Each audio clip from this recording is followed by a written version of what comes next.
Y'all know I don't like telling my business, but I got to say something to help somebody else. So I met this guy, stood outside of this place talking. Okay, so there was a few red flags, okay? The first thing he did was, he was just like, let me see your hands. And so I was just like, why? He was just like, let me see your hands. And so I gave him my hands, and he was just like, they said you can always tell by a person's hand.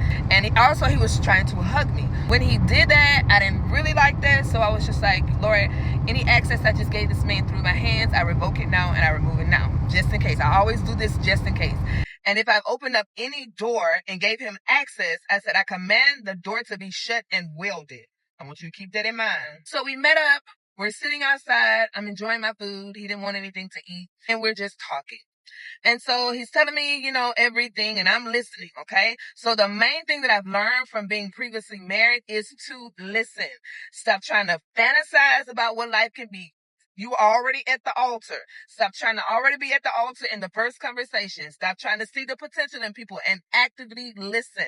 I think that's a lot of mistakes that we make as women, is that we're already planning the wedding in our mind. We're already trying to see if this man, if we're parents, we're trying to see how this man can fit in, which are good things, but not too soon to where you can't hear what they're telling you. And I promise you, they will tell you who they are. Up front, you just need to believe them. And this is why you need to take sex out of the equation. If he cannot wait, first of all, as a Christian, you're supposed to be practicing abstinence until marriage anyway. And I didn't say until marriage, not engagements, not cohabitations, not any of that, until marriage. Now, I'm listening to this man, and when they say same spirit, different bodies, same spirit, different bodies. When I tell you everything this man said is every bit of what the men that has been warlocks, that has been abusers, that has been manipulators, he was saying it all. And I'm like, wow, like I can hear it now because I'm actively listening. I can hear the manipulation. I wanted to hear his thought process. I just wanted to hear the way he thinks, the way he speaks, the way he reacts. And there was times where you could tell he was fighting the anger. And I was like, there's anger here. Because it would be something small and something simple. And I was like, no way you should be getting this kind of mad with a complete stranger. And I literally had to say, don't get mad. I'm just trying to get an understanding. And so there were signs, there were red flags every single where.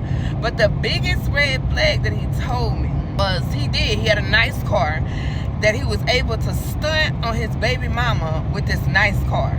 And so now he went from being someone that she didn't want to now he was going to basically intentionally treat her in a way that he don't want her, as like to get his lick back. And so I was like, nah, I don't have time for that.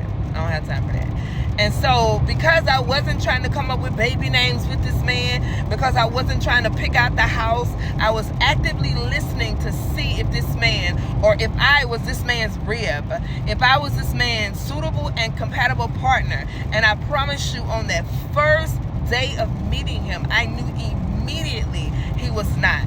So when we left there, the next day I sent him a text message, and I was just basically letting him know we won't pursue this any further. This won't be going anywhere. It was nice meeting you. I kid you not, the same day that I told this man that I was ending things, that I, didn't want to pursue anything further, I had a dream.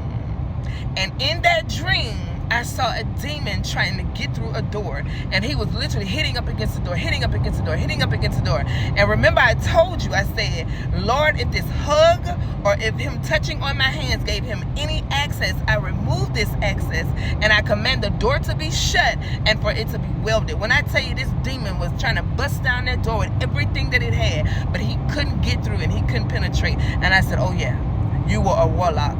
You were going to be the same spirit, just in a different body. But I can recognize you now. I can discern you now. And I know that you're only coming to destroy, because the Bible said that Satan only comes to kill, steal, and to destroy.